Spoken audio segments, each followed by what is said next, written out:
What's up, guys? So I've been on the Dexcom G6 for a little bit now, and I gotta say, so far it's been awesome. I've absolutely loved it. It's been a lot more accurate for me than the Guardian Sensor 3, and it has the distinct advantage of the Freestyle Libre of actually staying on my skin. Which, by the way, if you haven't seen the video of why I switched to the Libre, to the Dexcom, you should go check that out, link in the description. And another distinct advantage it has over the Freestyle Libre is that it has Bluetooth, which means that it communicates with your phone directly without you having to scan. And having Bluetooth and that constant communication with your phone really opens up a lot of possibilities. And so I just wanted to make a video showing some of the cool things that I found that I've been able to do and set up. So the first one is Dexcom Follow, and I'm sure most, if not all of you guys, have got Dexcom Follow set up. So what Dexcom Follow does is it uploads your blood sugar into the cloud, and then those that follow you, that you give permission to follow, can access your numbers at any time. They can see what your blood sugar is, and you can also set it up so that they get notifications when your blood sugar is high or when your blood sugar is dangerously low. But here's a little twist to that you guys might not know about. Use Dexcom Follow in conjunction with an app called Life360. What Life360 does is it lets the people that you give permission to track your location. So these two apps together can literally be life-saving. So say my blood sugar goes down to 55. My dad, my wife, and my mom will all get alerts that my blood sugar is low. One or all of them will shoot me a text and just be like, hey, your blood sugar is low, are you okay? And you know, if I don't respond for 20-30 minutes and they see that my blood sugar is not coming up, chances are that I'm passed out. They can then at that point use Life360 to track my location and come and physically help me. And then having access to my location and being able to come and help me out, that really can literally save my life. So number 2 is smartwatches. Now Dexcom officially supports the Apple Watch, which is the best-selling smartwatch platform in the world, and Android Wear, which is the 4th best-selling smartwatch platform in the world. So what about 2 and 3? Number 2 is Fitbit, and number 3 is Samsung, which uses its own Tizen Wear OS instead of Google's Wear OS. So since the 2nd and 3rd most popular platforms aren't supported, that kind of leaves a lot of people out in the dark. Thankfully, there's third-party workarounds to it. Like for me personally, I'm wearing a Fitbit Versa right now, and there is ways to get it working on both Fitbit and Samsung. So me, for example, I'm wearing a Fitbit right now. I'm wearing the Fitbit Versa, which I actually stole from my wife because I'm kind of in between smartwatches right now. But yeah, there's a way to get it working on Fitbit. It won't work on any of the charge devices. It only works for the Ionic and the Versa, Versa Lite, and Versa 2. But there's still quite a bit of people who have Versas, so this will work for them. It's just through an app called Glance. It's just a watch face you download, and it's pretty easy to set up. You just set it up like a Dexcom Follow device, and it's worked pretty well for me. And then there's Samsung watches. This includes watches like the Gear S2, Gear S3, Galaxy Watch Active, and Galaxy Watch Active 2. There is an app that will let you do it. It's called Wearable Widgets. However, Samsung doesn't officially support it anymore, so the app's not getting updated. Some people have had some success with it, some people haven't. I was using a Samsung Gear S3. I actually traded in about 2 days before I started on the Dexcom. It was the last day of the extended warranty. I had a broken wrist strap. I was expecting them to replace the wrist strap. They actually just took the whole watch and credited my account. But bottom line is I don't have a way to test whether that works or not, or give you guys advice on that. Chances are that I'm going to use that credit to get the Galaxy Watch Active 2. So when it comes to that point, I'll definitely inform you guys. But I'm still holding out a little hope that at tomorrow's event Google will release a Pixel Watch and that it'll be really good. So number 3 is alternative apps. For Android there's Xtrip, and for iOS there's Spike. Now I'm an Android user and I've had some experience with Xtrip and I really love it.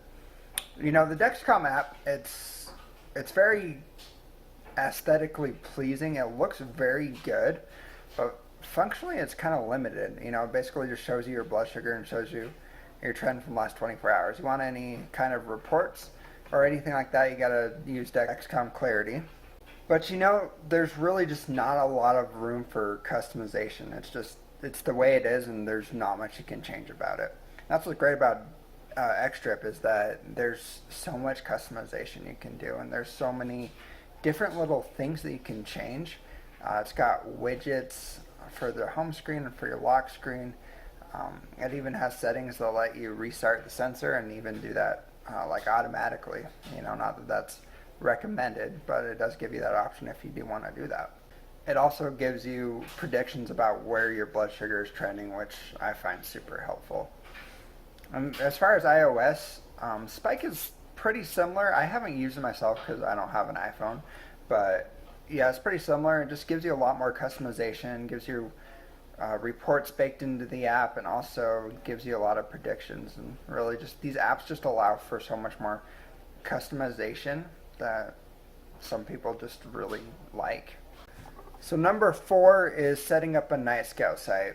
And this is a little bit technical, but just to kind of dumb it down, it basically just turns your blood sugar into a website. It's a website that anyone can go to and see what your blood sugar is and see the trends and see all kinds of reports. Now, because Dexcom follows kind of come onto the scene, this isn't that important anymore. Most people who you want to see your blood sugar can do it through Dexcom follow. But it just gives you another option to be able to view your blood sugar and view your reports, and more options are always good. The real advantage of a Nightscout site versus the Dexcom follow is it also allows you to upload your treatments as well. You can upload when you went into temp basal, you can upload when you bolused, you can upload how many carbs you ate.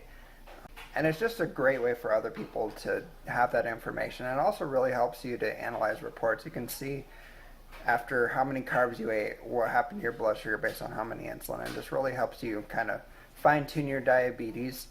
And also with Nightscout, you can use a program called AutoTune, which will give you suggestions on how you can update your basal rates. And, it does take a little technical knowledge, but it's not super difficult to set up. And at least the way that I set it up, it was completely free. And it just gets its data from either Dexcom Follow or X-Strip, whatever your preference is. I don't really use my X-Strip site that much. I will when I'm bored at like a trial day when I've been sitting in the office forever. I'll just go through and look at reports and maybe look at some suggestions that might give me greater control over my blood sugar. Really, the big thing that I use it for is I set it up just so that my Google Home speaker can read me my blood sugar. And that's cool, but it's not anything like super game changing. It's nice because I like to sleep with my phone outside of the room, which just helps me sleep better. So being able to just wake up 2 in the morning, just ask Google what my blood sugar is, that's useful. Something else that you can do that's really cool with Nightscout is you can actually set it up to IFTT. So like an example would be, you could say if my blood sugar's below 70 and it's between 11 p.m. and 6 a.m., turn on my smart lights. And just something to help you wake up and help you treat your blood sugar. You can set up different events like that, and really creativity goes a long way. You can just set up anytime my blood sugar is this, do this, and the potential for that's really exciting. So before I do number 5, I just want to reiterate, none of this is medical advice. This video is just for entertainment purposes only. I'm not a doctor, and you should always talk to your doctor before you make any changes that affect your treatment of your medical conditions. And I especially want to emphasize this with number 5 because this could potentially have some serious risks, and definitely you should talk to your doctor before you do this. So number 5 is using, I guess you could call alternative closed loop systems. And I definitely want to emphasize this. None of these are approved by the FDA and are experimental and very risky. But they include Loop for the iPhone and iOS, Android APS for Android, of course, and kind of a platform agnostic would be Open APS. Now again, emphasizing this, none of these systems are approved by the FDA, and so therefore use extreme caution and definitely talk to your doctor before you're going to do this. But these systems do have a lot of potential benefit. I don't really have great control of my blood sugar at night. Sometimes I run high all night, sometimes I wake up super low. So systems like this really definitely have some potential to really benefit people. I have been using Android APS myself. I'm still in open loop and kind of just running a virtual pump. I haven't actually invested in the Riley link yet, which means my phone can't communicate with my pump. But I've been using it to kind of automate my treatment decisions. You know, kind of predict where my blood sugar is going, kind of give me suggestions on what to do for temp basal, tell me to increase it or decrease it, and I'll just manually enter that in on my pump. And so far, it's worked pretty good. Obviously, it hasn't really helped with my nights because nothing's been automated yet. But if I'm kind of leaning towards getting the Riley link and really giving it a shot, so I'll keep you guys updated on that. Another really new option, especially if you use Android, is it's called the other pancreas or top. It basically, you build your own Bluetooth enabled pump. What's really exciting is that the cost to build this pump is actually less than the cost of a Riley link. It's about $124, I think, is what the total came to, which is just so much cheaper than, you know, an $8,000 MiniMed pump, and that's just so exciting. But that one is super early in development, and you have to go through like a submission process where you have to give your info, and there's a wait list, and they're kind of being just super selective about who gets this in the early stages. So yeah, guys, those are the 5 big like tips and tricks that I've found, and hopefully you've learned something, and hopefully these tips and tricks that I've learned can help you better manage your diabetes. And just to emphasize again, it's not medical advice, just my experience, and always talk to your doctor before you do anything that's going to influence the treatment of your diabetes. So yeah, that's it. Guys, please like and subscribe. You know, this channel's new. This isn't only my 3rd video, so really likes and subscribes really help a lot. And if you guys haven't seen my other videos, go check it out.